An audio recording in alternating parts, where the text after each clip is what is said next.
Good evening and welcome to the regular scheduled Walpole Select Board of Tuesday, October 10th, 2023. Now at the time of 7:01, we will call this meeting to order. We could all stand for the pledge. I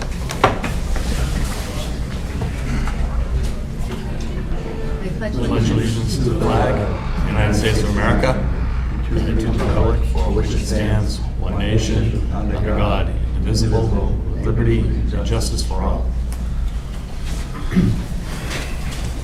All right, the first item on our agenda tonight is a presentation of the downtown wayfinding and branding. Pat, do you want to start us off with this? So last winter, I came before the board. We had received a grant through the Massachusetts Downtown Initiative for a branding and wayfinding study. Throughout that process, a steering committee was put together, working with myself and our consultant, Mark Faverman. Throughout the process, it was both educational as well as a great opportunity to kind of take a look into branding and wayfinding and understanding the concept. So in the conclusion of that process, we have our consultant, Mark Faverman, here to kind of give an overview of what was discussed and what the results of that process yield. So, Mark.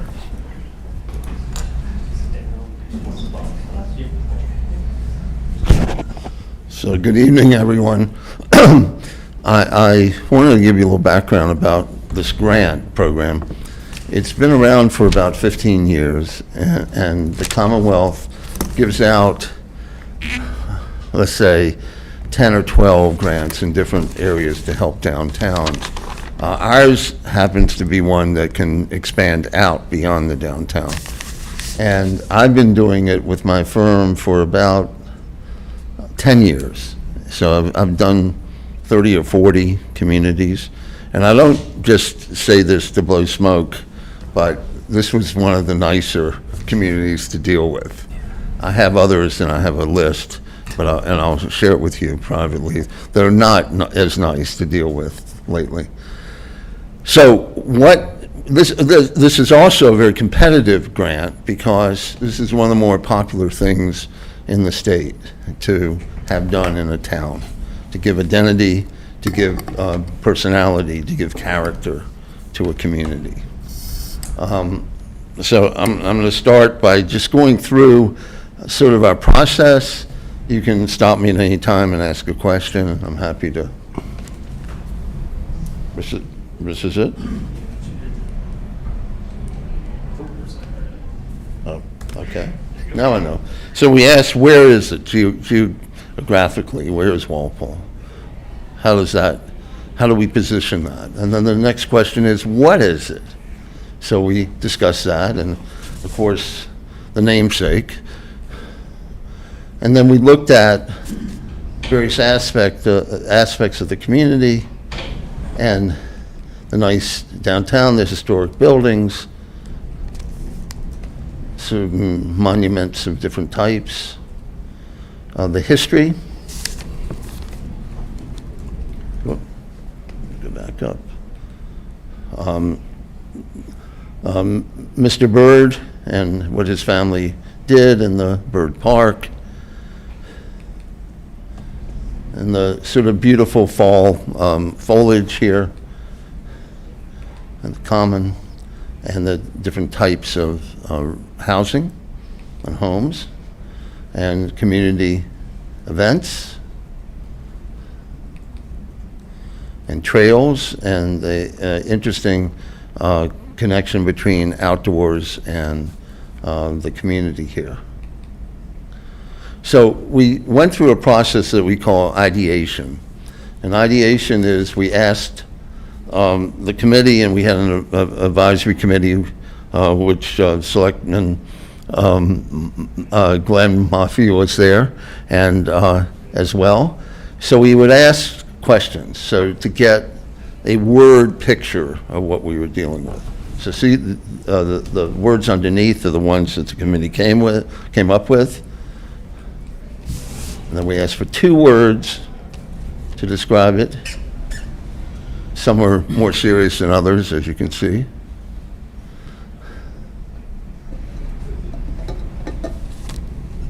And then 3 or more words. Now, out of that exercise, we sometimes get taglines for communities, and other times we don't. And certain communities that we've done this with do not have a tagline. And oftentimes taglines are at odds with the history or the contemporary nature of the community as well. We talk about colors. We talk about symbols or icons or things that are referred to as landmarks. And we talked about other things like public art and thematic street furniture, how they would fit once we go through this process, this branding process. And then we talked aspirationally, as a nice word. We talked about what Walpole could be in the future as well. So we tried to look history, present, and future, and trying to pull it together. So here are some of the concepts. We did, would you say 10 or 12 concepts or more? And we also looked at an element that I call a sign band that we can put at the bottom of signs to give greater character to either the downtown or neighborhoods. So I'll show you how that works. So one of the first ones we came up with is in reference to Bird Park and the Bird Association here was this image. And there was a tagline that was tried out, a river of history. Everybody didn't necessarily like that on the committee, but we looked at that as a possibility. And then a more agreeable image was the old town hall. And you can see the river being suggested at the bottom with that band. And we had another phrase, authentic in spirit and community. So a river history, authentic in spirit and community. Now, you see how the sign band works. It could say a public building, or it could also say, for instance, East Walpole. So you can have an introduction to a neighborhood using this as well. Here's a simpler version, one without the tagline. And this is called the family of elements. And oftentimes, depending on which community I'm working with, we are given a new element. And in this particular case, we were. And that is the last one, J, which is a 3-sided kiosk that could go on the common. Okay.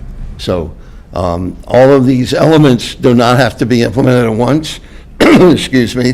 They can be done over a period of time, or they can be done at once. At the end of this process, when you tell me which one you like, we will come back within a few weeks with a specification package that can be given to a vendor to actually manufacture these things and implement them. So here's the 3-dimensional kiosk idea. On the right side is a aerial photo, but it has placement of different elements from that family of elements, types of signs that can be placed. Here are some things that we think will add sort of a sculptural quality. These turn in the wind. They're called art wings, and they can also be put in different areas on light poles. In fact, we're doing New Bedford right now, and New Bedford, by the way, has no image. It has some waves, and that's it. Because it was controversial what they were about and what they were trying to do, but they're going to use these elements, these types of elements, in their neighborhoods, not in downtown.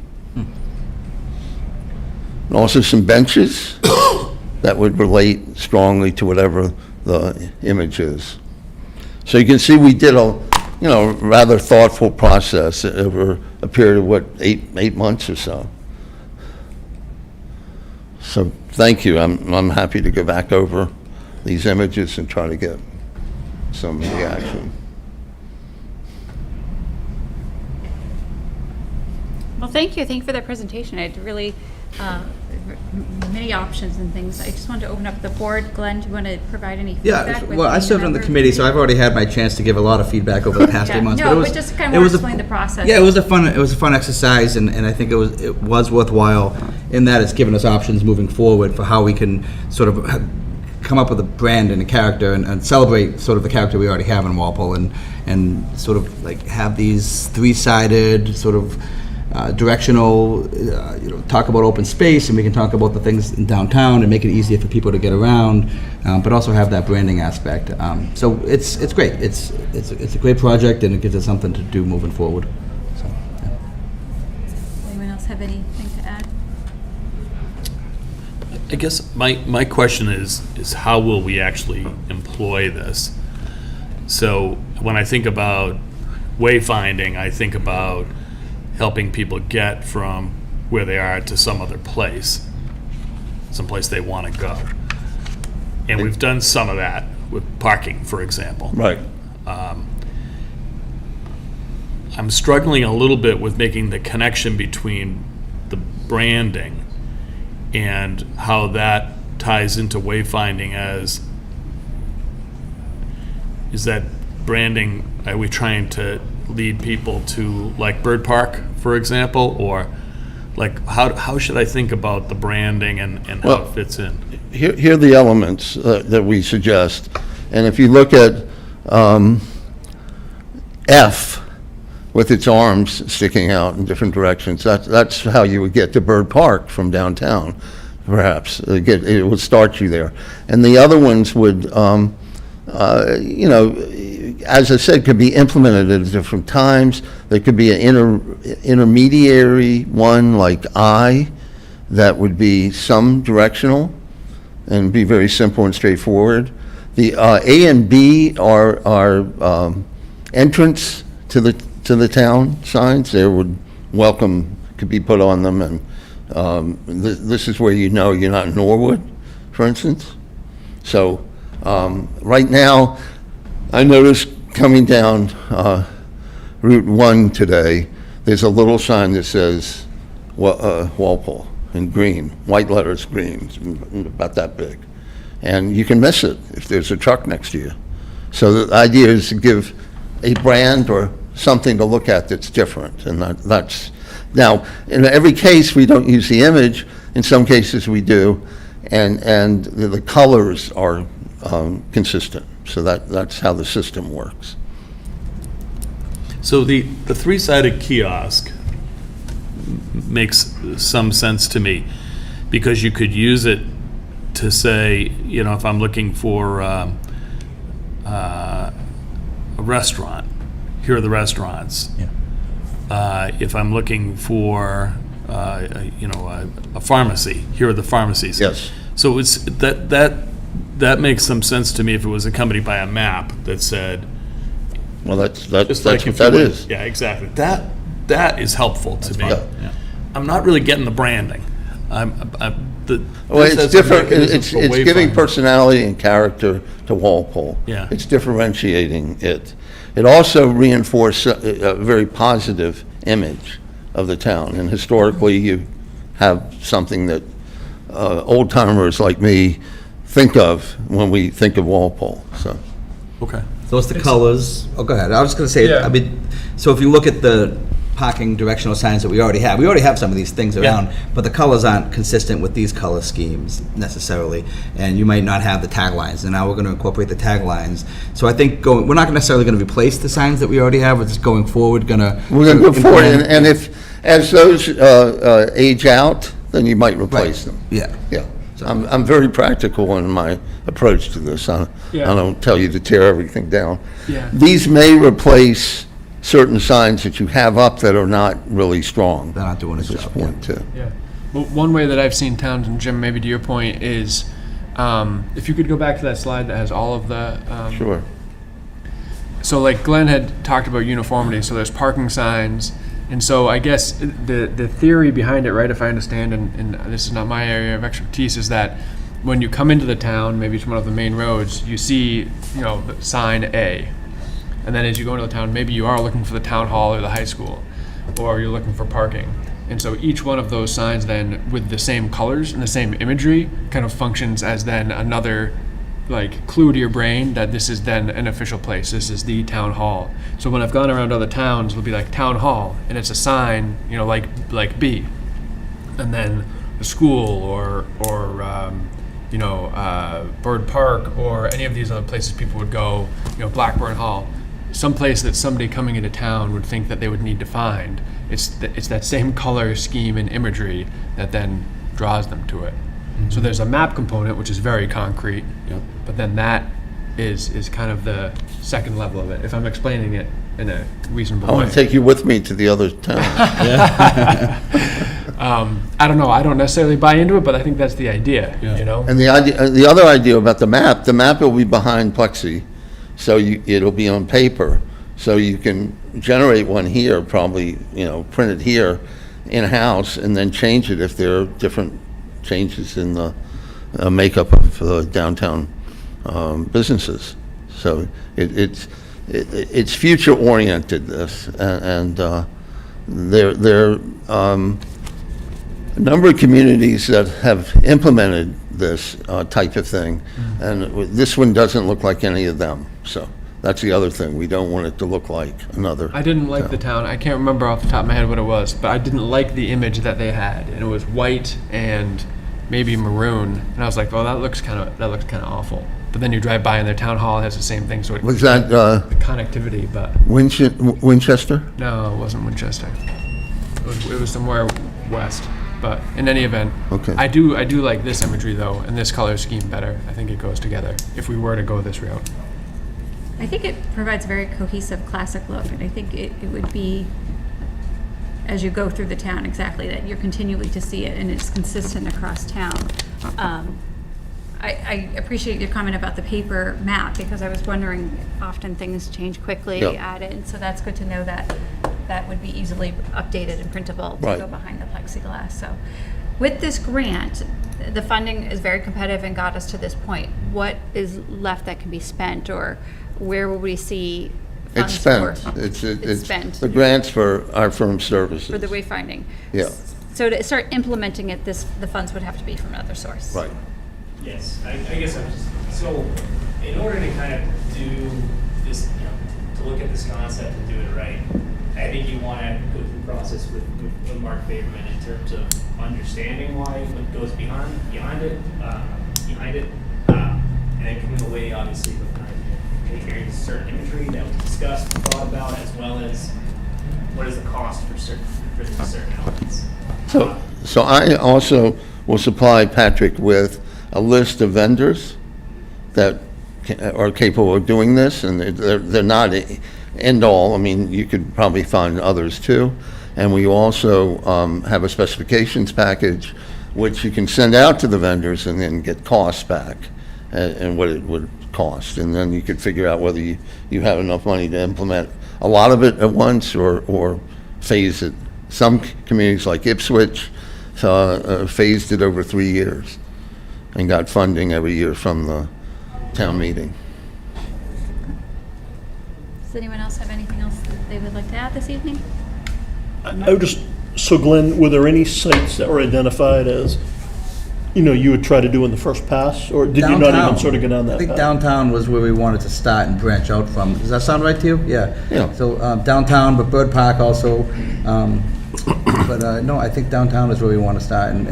Or maybe even neighborhood entrance, so East Walpole. East Walpole, we did talk about East Walpole, South Walpole a little bit, yep. So, yeah. Okay, thanks. So some of the main reasoning or the main thought behind it was looking at the 3 previous downtown studies that the town Walpole has conducted. This was one of the kind of like, we carry over in all of our studies as an element that you could look into as in terms of helping revitalize the downtown. So it seemed to make sense to pursue it. Well, thank you. Thank you, Mark, for coming out this evening and showing this. But it's nice to have Yeah. this, and then we can start working towards that. Can we try to get some resolution on design? Because there's subtle differences, and I wanted to see which one you preferred. So this one was voted down by the committee. They felt it was too generic, even though I thought it was clever, but too generic. This is a version, another version, and that's the simplest version of it. Now, welcome could be put on there, or thank you for being here, or whatever you wanted to put as well. So is there any one that you find better? Who wants to start? What did the committee think? Lieutenant White's in the back too. He's on the committee. If you want to chime in, feel free. I'm just going to point that out. You don't have to say anything. I'm just going to point that out. What did the committee think? So they I didn't mean, like there the was first just, one? I don't know. So, Mark, remind me, so Well, I don't think, and Patrick and I discussed there's this. subtle differences, I think is the. Yeah, but I also don't I'm not think- sure that we care like that to that extent. And this Okay. board is probably happy with what, But we the come up question with. I have is tagline or no tagline, and I think the committee at the end didn't want one. Am I right, Glenn? Yeah, there was some disagreement on the tagline, sure. Yeah, so it would be basically something like this. And the band at the bottom could be placed. I like the one on the left, but they both look fine. I mean, Yeah, I think they're real clean. Yeah, we're happy with your final choice, I think, yeah. I think Yeah. ultimately that's what the steering committee. Yeah, I think this is it, yeah. Yep. And it would be nice to get a vote of approval, so I can put it in my final report to the state, and they'll say, oh, you actually went to a select board meeting and made a presentation. Sure. Yeah, that's fine. Okay, so I would make a motion to approve the wayfinding and branding as shown on the screen, right there, and as discussed tonight by the board. I'll second that. All those in favor, please say aye. Aye. We have a vote. Thank you. 5-0. Thank you. All right, Mark, thank you. Thank you for your time this evening. It was a pleasure working with you. Thank you. Thanks, Mark. Thanks, Mark. We can make big decisions, we can't make subtle decisions. Give a minute because I know the room's going to get quite full. It is.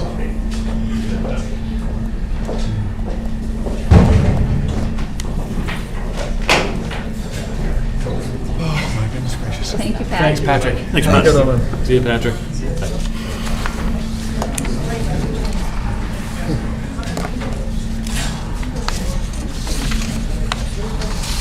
I know. They never do. All right, the next item on our agenda this evening is the appointment of candidate Victoria Clancy to the position of officer with the Walpole Police Department, and we have Chief Kelleher here to introduce us. Good evening. Thank you for having us here tonight. As you had mentioned, we have Victoria Clancy here for appointment before your board to be the next police officer with Walpole Police Department.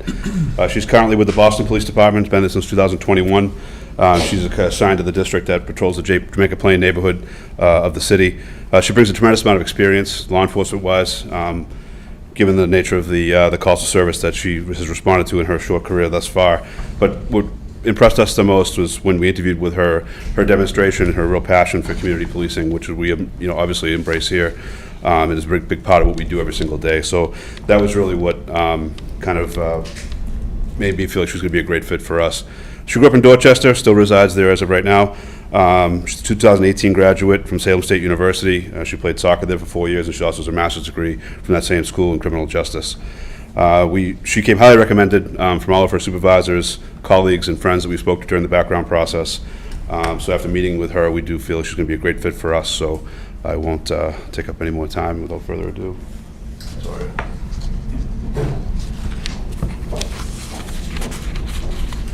Good afternoon. How is everybody? Great. Welcome. Welcome here, Victoria. And do you want to tell us a little bit about yourself? Okay. My name is Victoria Clancy. I'm from Dorchester. Born and raised there. As the chief mentioned, I went to Boston Public Schools my entire life, and then I went to Salem State, where I got a bachelor's and master's in criminal justice. From there, I was fortunate enough to get onto the Boston Police Department in 2020 and then graduated in 2021. I've been so far in my time I've been in District E13 in Jamaica Plain. We cover Jamaica Plain, a little bit of Roxbury. It's been a great, I've had great times there. It's been a great opportunity for me. I think coming from there has built my character, and it's truly made me love being a police officer. But moving forward, I'm excited for this new opportunity. Wonderful. Just open it up to the board. Did anyone have any questions or comments? Jim? No questions, just welcome, congratulations. It's nice to have you joining the force. You've got a very impressive background and resume, and it's not lost on me that we have quite a number of your colleagues here in the room here tonight showing support, so welcome aboard. Thank you very much, sir. I appreciate that. Thank you for choosing Walpole. Glad to have you. Thank again. you. I'm very, very, very excited to be joining. Anyone else? I just say congratulations. Thank you, sir. Glad to have you. Thank you. Thank you. Well, Victoria, thank you for coming this evening. Congratulations. Welcome to Walpole. We look forward to having you here. Thank you, ma'am. So I would make a motion to appoint Victoria Clancy to the position of officer with the Walpole Police Department. I'll second that. All those in favor, please say aye. Aye. We have a vote, 5-0-0. All right. Welcome. Congratulations. Thank you so much. I appreciate it.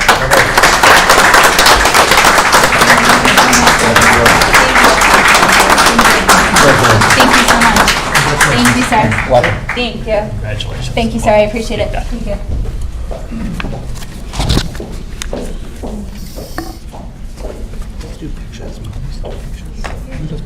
All right, Chief. Thank you very much. Thank you. Thank you. You don't have to stay for the rest of the meeting, so it's okay if you leave. All very busy. I don't think the chief was going to let him stay.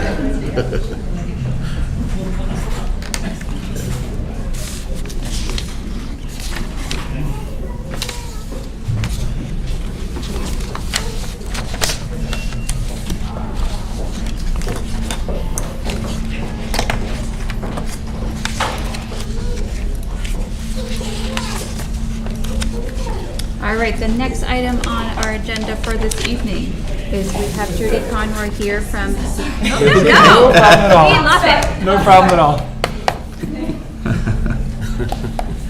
That's fun. It's one of my favorite things. Next item on our agenda, we have Judy Conroy here from the Zoning Board of Appeals. The discussion is to include a potential conflict of interest regarding the appointment of matters of the ZBA. So Judy, you want to come on up?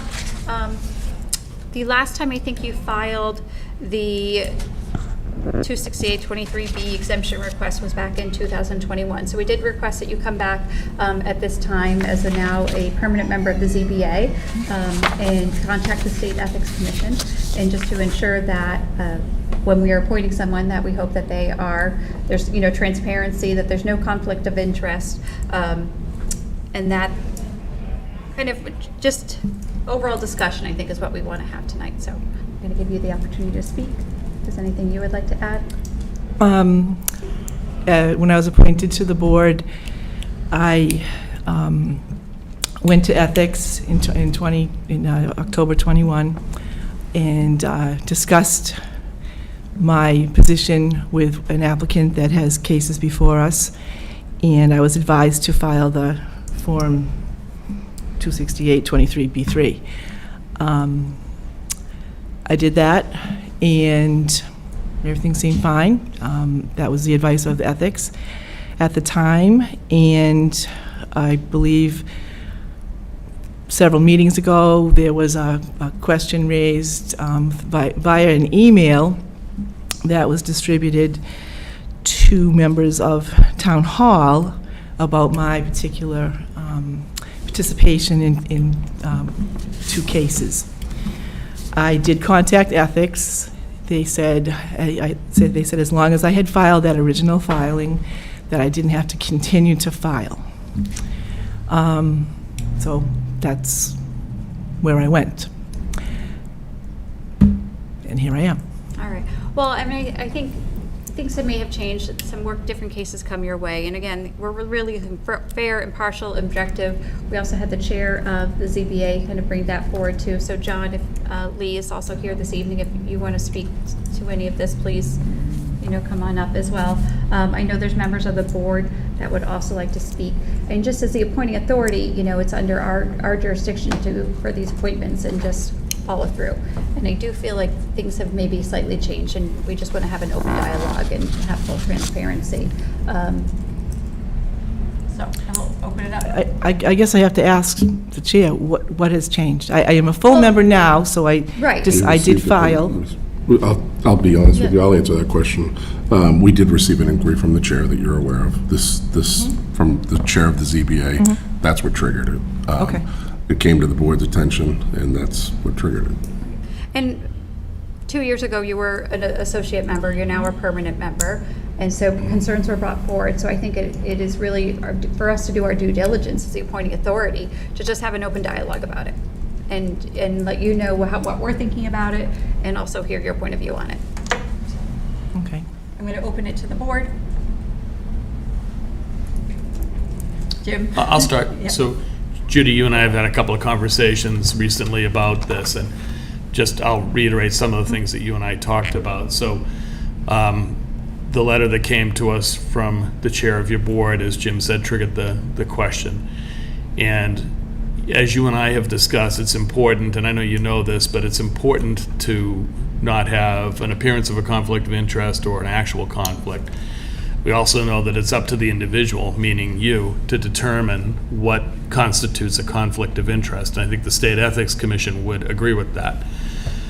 Our concern here would be, first from the town's point of view, on making sure that if there was any kind of a decision rendered and then an appeal made on that decision, that any involvement that you might have in it that could be considered a conflict of interest, that we're aware of that and that we're taking appropriate steps. Second is you, of course. We appointed you, and I want to say we're looking out for your interest here as well, because individuals can get involved with these things, and additional things happen, snowballs and all that. So what I think is important here is making sure that we have transparency, which I think you're doing a good job of giving us. I would say, just to be absolutely clear, what I mean by transparency is, you are a full-time member of the board, ZBA. You do have business with a certain developer in front of the ZBA, and there are multiple kinds of business in front of your board. You are also involved in some litigation with that same developer, and so the question could come up, does that create even an appearance of a conflict of interest? And again, you're the one who has to figure that out. I can't tell you that, and I wouldn't try. It's not our job to tell you that, but it's your job to figure out if there is a conflict, and that you deal with that yourself in the way that you think you should. We can't tell you not to participate. You're an appointed member of the ZBA, and again, it's your judgment as to whether or not you should participate. I think something to consider, again, I can't tell you what to do, but something to consider is perhaps abstaining from voting on any of the business that you're dealing with this particular developer. And but again, that's your call, and I respect that. But I just want you to hear my point of view, and we've talked, so you've already heard it, but I want it to be said publicly from a transparency point of view. Okay. So that's really all I would say, Ally. Does anyone else have anything to add? You mentioned business before the ZBA with the developer. I understand the litigation. Do you have business with the developer? No, the I developer misunderstand that has comment? cases before the ZBA that I would be Let me voting on. clarify. Thank you. We have the ZBA. The ZBA has developers come before it. Yeah. This particular developer we're talking about has business in front of the ZBA. Understood. Yep. There are, I don't know how many, but there are multiple things going in front of the ZBA. Yeah. And so that's what I meant. I understand. Okay. And you might want to respond to Jim's comment, and I'll give you the opportunity to do that. I just would ask you a question. If it's come to this point, right, there's a lot of, the ZBA is a very busy board, and you have a lot to do there, and your involvement in all the other cases helpful and important and crucial to the town. So why is this, is there a reason why you wouldn't just step aside on this one particular developer, even if you don't believe that you should, even if you think it's unfounded? It sounds like the complicated thing to do is to sort of, and I apologize for using this terminology, but dig in, and maybe you might dispute that phrase, and that's okay. But it seems like that's more complicated, and the simpler path would be just to say, you know what, I disagree, and you could say you disagree, and say, I'm not doing this because it's founded, but I'm going to do it because it's the right thing to do, and simpler path forward. No, and I understand what you're saying. And in my conversations with ethics, several times, and I talked to the head person 2 years ago, sorry, I don't remember her name, and there's a section on the form that says, if you cannot confirm this statement, you should recuse yourself. And the statement is, taking into account the facts that I have disclosed above, I feel that I can perform my official duties objectively and fairly. She said, if you cannot do that, do not X the box and do not sign the form. And so I'm duly sworn to uphold all the bylaws of the town of Walpole. I believe during my interview to be appointed full member, I was asked, do I feel that I could remain fair and objective in all cases? And I said yes. And I believe I said, I could not like you, I could love you, I could not like your project, I could love you, I could love your project. As long as you follow the rules that are stated in our bylaws, I have no arbitrary reason to go against anything. I'm one vote of 5.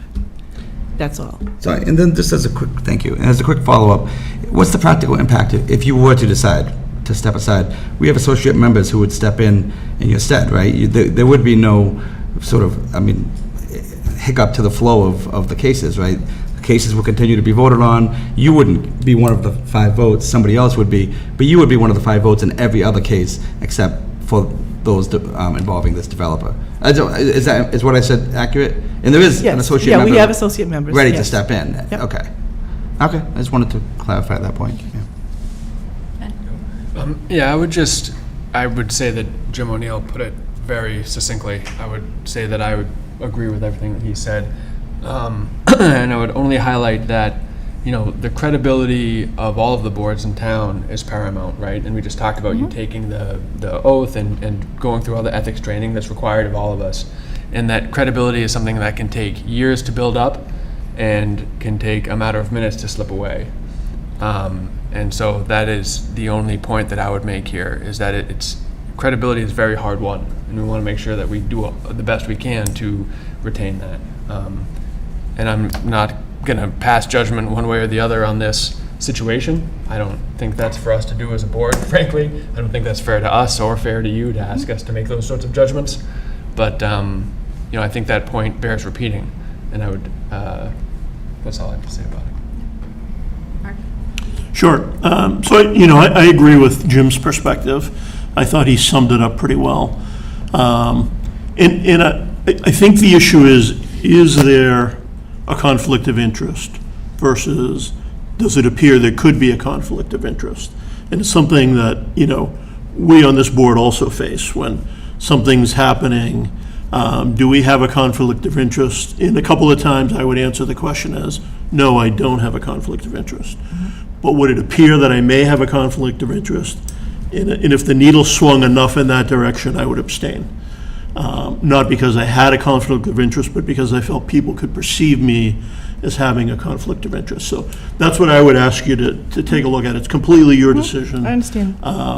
But, if you feel the needle swinging over, you may want to consider abstaining, not because you have a conflict, when you feel solidly in that camp, but because other outsiders looking in may decide that it could be. So that's the only thing that I would say. So thanks for coming in. Thank you for that, all those points. Thank you. And that is truly why we want to bring you here tonight. It was brought to our attention as the appointing authority, having integrity, for things to be, viewed that way. We would want that. We wouldn't want that for the board. We wouldn't want that for you. And I think our concern is in particular with this one developer and the cases that come forward to the board, and that perceived conflict of interest. Whether you could really be fair, impartial, and objective, again, that's your call. but this is where our concern lies, and that we want to give the opportunity to have this discussion, to bring this to you. And again, I have to reiterate, the chair also brought it to our attention too. So I think it was appropriate for you to contact the ethics and just review that again, going from associate to a permanent member. It's been 2 years. Some things I'm sure have changed in your personal kind of casework, which is not for us to discuss at all. But where there are associate members that could step in to vote on these specific cases, that is why the ZBA has, the appointed board and as well as the associate members. So I think we just wanted that opportunity this evening to have this discussion with you, for you to hear our thoughts. And you have done what we've asked by contacting the State Ethics Commission and speaking with them again. Okay, I appreciate all your comments and words taken. Okay. Any other questions? No? All right. Jim? I would just say one more thing. Just, Yep. I do appreciate being a volunteer, other people who volunteer. Yes, that's true. You have a long history of volunteering on lots of different things. Yeah. And I just want to say, I appreciate that. And I appreciate you worrying about my credibility, Mr. Barrett. I'm not worried about my credibility. I'm worried have- about the board's credibility. I'm not worried about yours. I'm not worried about mine or anybody else's here, right? And we all know, and having served for so long in various capacities and on this board and others, right? It takes, as I said, I won't repeat the entire thing, but your credibility can go by the wayside very quickly, through intentionally or otherwise, right? Things happen. And so I think we all just make the decisions. I think the other board members have said very well. I agree with everything they've said about what we need to do and the measures we need to take to ensure that we retain that credibility. Okay, I appreciate that. And your appointment was that you have a lot to offer the ZBA, and that is true. And it's just concerning in these particular cases. But you do have a lot to offer the ZBA. You know quite a bit about our bylaws and zoning, and you have a perspective on that. You've done a lot of work in other areas of the town as well. There's a value to having you on that board, and that is why we appointed you as a member of the ZBA. But I want you to really listen to our thoughts and concerns when it comes to these particular cases. So, All right, thank you, Judy. Thank you. Thanks, Can I- Judy. Can I make a comment about your wayfinding signs? Or should I wait to open forum? No, go ahead. Want to come back? Go ahead. Make sure that the printing is large enough. I've seen some towns where near the eyes, even though I don't need glasses for distance, you don't see what they're telling you to go to until you're right on top of the sign. Yeah, we did discuss that, actually. That's a good point. Yeah, that's a great point. Easton has some real nice ones. I liked Easton. Foxborough, not so much. But Good to know. the larger the lettering and the bigger the arrow. Going 30 miles an hour, you want to see? Yeah. Gotcha. Okay, thank you. All right, thank Thanks, you. Judy. Next item on our agenda is actually open forum. It is now past the time of 7:40. Is there anyone in the audience for open forum this evening? It does not look like there is this evening, so we will move on to new business. Sean. And the first item of new business is the pool design services and the Vertex companies. Sure. So, if you don't mind, Madam Chair. You have a request in front of you here for a contract award for Vertex. It's formerly known as Compass. We've been working with them for many years now. Really happy with the services they've been providing on not only the pool project, but also all the various building projects throughout town. So, looking for, if the board would like to award this contract to Vertex to start the pool designing services. You may recall that this was funded through ARPA. The board voted a couple of meetings ago to go ahead and go forward with it.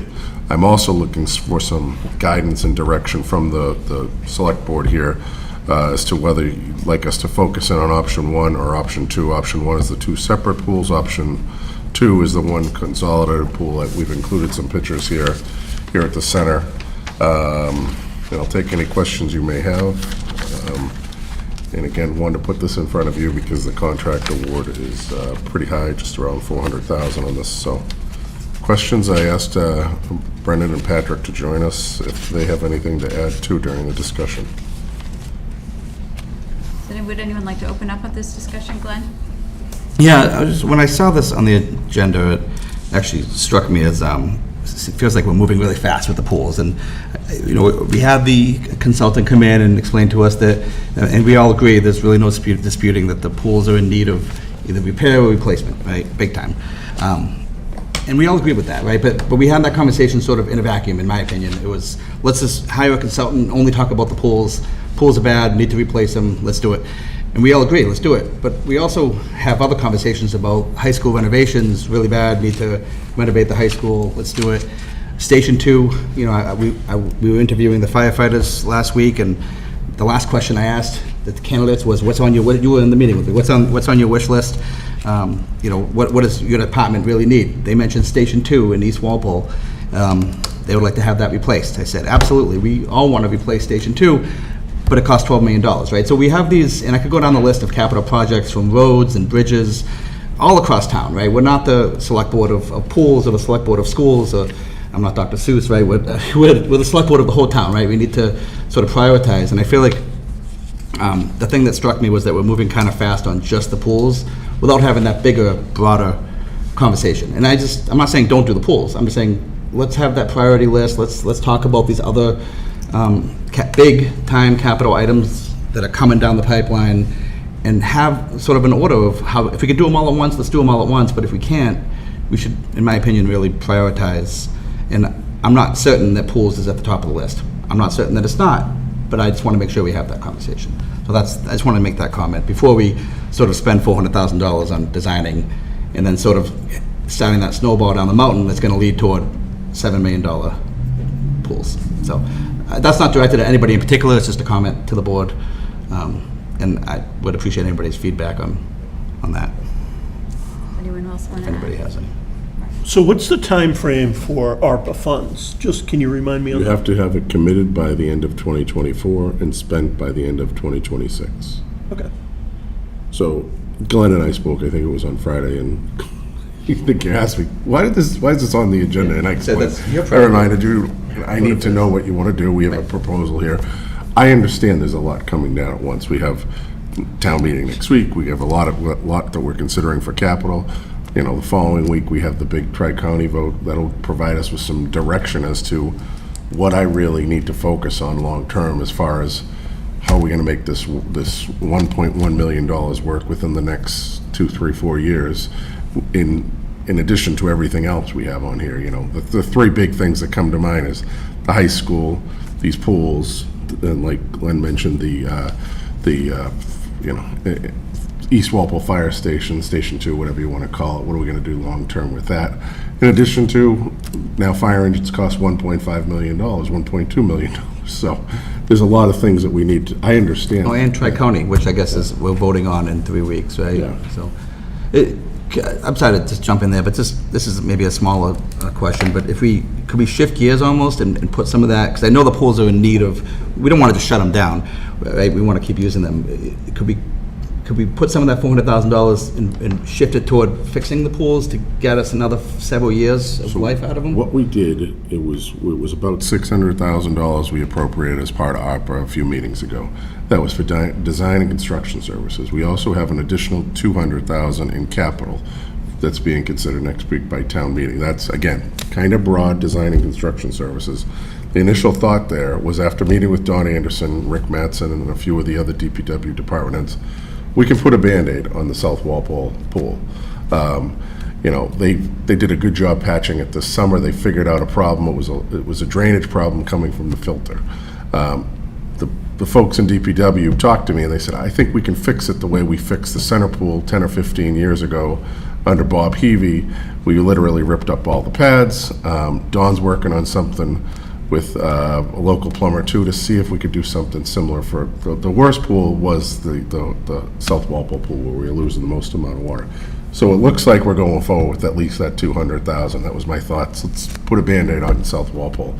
If you'd like to pump the brakes on this a little bit, at least a couple of weeks, I don't really see a reason why we can't do it. We haven't signed a contract. Vertex has been doing a great job working hand in hand with us on this stuff. We could see maybe revisit this in early November if you'd like. I don't see any harm in that. We're not really losing. And to Mark's I point, think that would be a good idea. and we don't want to waste the ARPA money, right? We want to be mindful of that deadline, and not make sure we're spending all the ARPA money, right? I do feel it's appropriate to put some of the ARPA money towards this project, though, and I feel that the ARPA money should be kind of spread out and impacting things in a positive way in many different areas, and this is for the community, and I think it's very important, but I also feel that we should hold off a little bit on this vote for the 400,000, at least until after Tri-County, which I think will give us a better idea of how things can fit into our budget. We can do that. Yeah. I'll probably likely be coming back to you in, November, one way or another, asking if vote did or did not pass. It didn't pass, I'd like to go forward with it. Did not pass, maybe we come up, start brainstorming with some school officials. Where can we juggle some money around to make it so this high school project doesn't completely, we really reduce it down, or other capital projects gets sacrificed as a result of it. So we can certainly do that. I'm sorry, I'm not trying to beat the dead horse. I think the comments were fine. I just, when we do have that conversation, I guess not now, but sort of now, about the pools, is I want to know how we're going to pay for it, right? So 400,000 out of ARPA is one thing, but you don't have to answer this question, but where's the $7 million coming from? Because if we're going to spend the 400,000, design it, I would like to know how we're going to build it, right? I mean, I don't want to design it's going to sit on a shelf that we can't actually do anything about for, however many, a decade or whatever. So it's just a question that I think needs to be answered and addressed. So I think November 28th would be the perfect night to really talk about that with the school committee and the finance committee. Okay. And as part of one of my updates was, Okay. Denny Crowley reached out and asked for me to set up 2 meetings in November, and I'll make sure that's an item we cover. Okay. Makes sense. Thank you. And I would just say, just so everybody listening at home, when we look at the project budget looking forward, we have way more projects to do than we have the money to do them. And I don't know what the number's standing at right now, but I'm going to guess we have probably $100 million worth of work that needs to be done in the next 20 years. Higher, Jim's giving me the thumbs up. But, you think about, we're building a brand-new middle school, which is going to be awesome. We're talking about doing some renovations and work at the high school to keep it active and current. We need to take a look at all the elementary schools. I mean, generally, they're in good shape, but if you think ahead 20 years, you say, how has elementary school education changed? What do we need to do? Then we have the constant road, sidewalk, parking lot issue where we don't get enough money back from the state to cover the cost of doing that, so we put extra money in every year. When you start looking at all of those things, bridges, ponds, rivers, the number is huge, and I wish we had the money to do all of those things, but I think it is good, and I know we periodically take a look at capital projects and try to identify which ones are we really going to try to take a look at and do the preliminary work and then line up the money for actually doing them. So, and again, the middle school is a huge one, and that's underway, so that's a great thing. But I just wanted people to understand how big the capital budget issue is. It's a really big issue. And I obviously agree with you, so, yeah. All right, then, So if you're okay with it, I'd like to place it on the agenda of one of the earlier November meetings. When we meet, the 7th and the 14th? The 14th. So one of those meetings, so we can at least have the discussion with your board, and then the 28th, in addition to covering Johnson Middle School, pools, East Walpole Fire Station, middle school, high school, probably throw some other capital stuff on there, just here's where we're at as far as, here's where it is in the debt spreadsheet, some long-term plans. So. yeah, sounds good. Okay. All right, we don't need to make a motion for this evening, so then we're going to move on to our next item of new business, which is for the Veterans Day of Observance. I'd make a motion to approve request of Veterans Agent Melissa Bingham to use the town common on November 11th, 2023 for Veterans Day observance and to close Elm Street between Main and West Street from 9 a.m. to 1 p.m. I'll second that.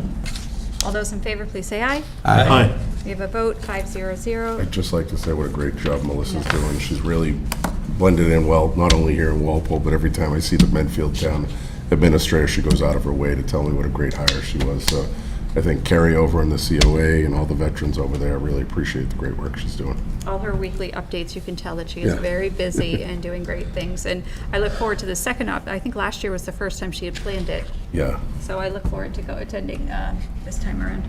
Hopefully we'll have good weather. Yep. Ben, do you want to do consent agenda? Sure. So I would make a motion to approve the consent items as listed on the October 10th agenda. And I'd also say that with additional appreciation for the gifts being given by Dedham Savings Bank and Walpole Cooperative Bank to the Interface referral gift account. You know, the Interface referral system is really a critical service that the town provides. And I know over the past few years, we've talked about it on this board, and it's been talked about at FinCom and elsewhere, how we can continually, year over year, come up with the money to fund that program that's used by so many folks who, you know, if they're in a mental health crisis or needing some support, can contact that service and be referred to a professional that can help guide them through, you know, the healthcare system. It's just such a critical service to provide, and so I would say thanks as well for those donations. And I'll second that. All those in favor, please say aye. Aye. We have a vote, 500. Next item is minutes. I'd make a motion to approve the minutes of August 1st and August 22nd and September 26th of 2023 as presented in our packet. I'll second that. All those in favor, please say aye. Aye. We have a vote, 500. And the next item on the agenda is Town Administrator's update. Sure, just a few things. Reminder, we're all set to go for town meeting next week. Finance Committee public hearing is October 12th here at Town Hall at 7:30. We're going to start the meeting at 7, just to clean up the few last votes they need to take. Over the last couple of months, I've received a couple of inquiries, and the board I know has received the inquiries about the Norfolk County retirement system, and the town should withdraw it. I believe someone came in and spoke to that a couple of weeks ago. Since this all came up about 2-3 years ago, we did a lot of legwork on it. A lot of legal opinions were provided. I conducted a lot of research, so did the folks in our finance department. We responded to the letters. I know the board's gotten a few letters over the last week or two. At this point, I'm not pursuing it unless I'm directed to by the board. We've researched, in my opinion, fully. It can't be done. You can't simply withdraw the funds and put them in the state system, but there's a few people in town who are consistently raising those questions and concerns. So unless the board tells me differently, I provided the answer. The answer is it can't be done. Here's why it can't be done, the multiple legal opinions over the years. So I just wanted to bring that up. I feel like it needed to be addressed here with the board. I've addressed it in my comments and cover memo to the town meeting representative, so just mentioning that here. So asking if the board feels differently on that one. I would just say, I agree with you, Jim. Thanks for responding the way you did. I don't think there's any need to make any changes. There doesn't seem to be a clear path to make a change. I think one of the really good things about Norfolk County retirement plan right now is that will be fully funded in 2029, I believe. Is that right? Yes, still on track. So we're within a handful of years to get to that point. It's been a long time coming.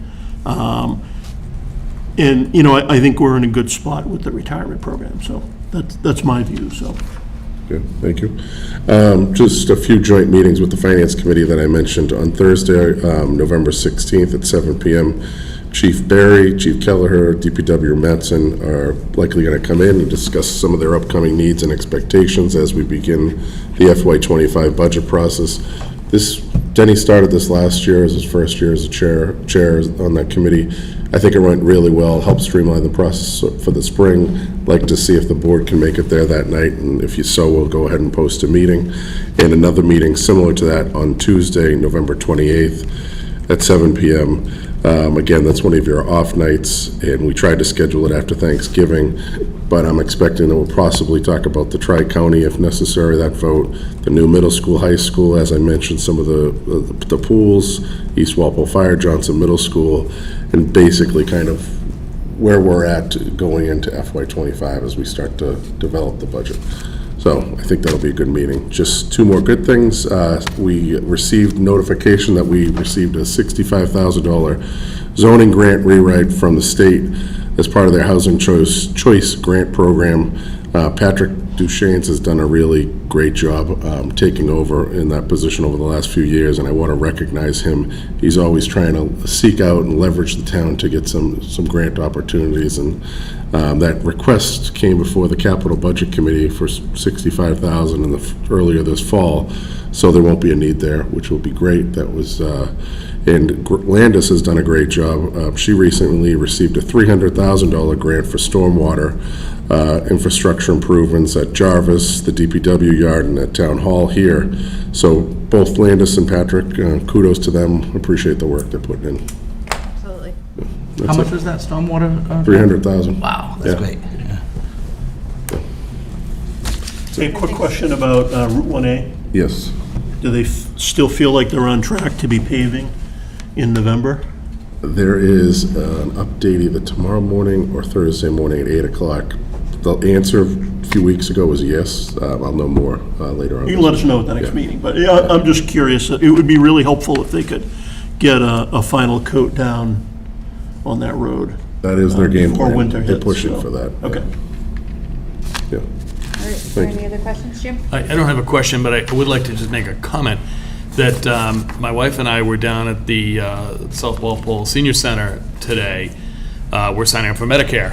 And for anybody who has signed up for Medicare, and for those of you who will sign up for Medicare, it's a daunting process. I think I'm a reasonably intelligent person, and it is not easy. There's a lot of stuff to think about. One of the things that the Senior Center offers is what they call SHINE coordinators, and I have forgotten what SHINE as an acronym stands for, but they're Medicare experts. And the reason I want to raise it is so that anybody who's listening who might be going through this process is aware that this is a service that the town provides. And the coordinator we're working with, and I'll say his name, Marv Feldman, absolutely outstanding. I mean, just outstanding. Knowledgeable, able to explain things in, terms that make the whole thing a whole lot easier. He's actually hands-on. He'll actually help you through the process. So I want to make sure that people are aware that that this is a service that's provided through the Senior Center, and I strongly suggest anyone who's even having any trouble signing up for Medicare, get a hold of, go down to the Senior Center and sign up for one of these sessions. It's a really, really, really great service. I'll also say that I had a chance to spend a couple minutes talking to Carrie, and they're just doing a fantastic job down there. I mean, you walk in, the place is buzzing, there's people everywhere, there's programs, there's all kinds of stuff just happening, and they're just doing an awesome job down there. So, thank you. Thank you, Jim. All right, I don't think there's, unless anyone else has any comments, I don't think there's any other business to address this evening. Make a motion to adjourn? I'll second that. All those in favor, please say aye. Aye. We have a vote, 500. Thank you for joining us this evening. You.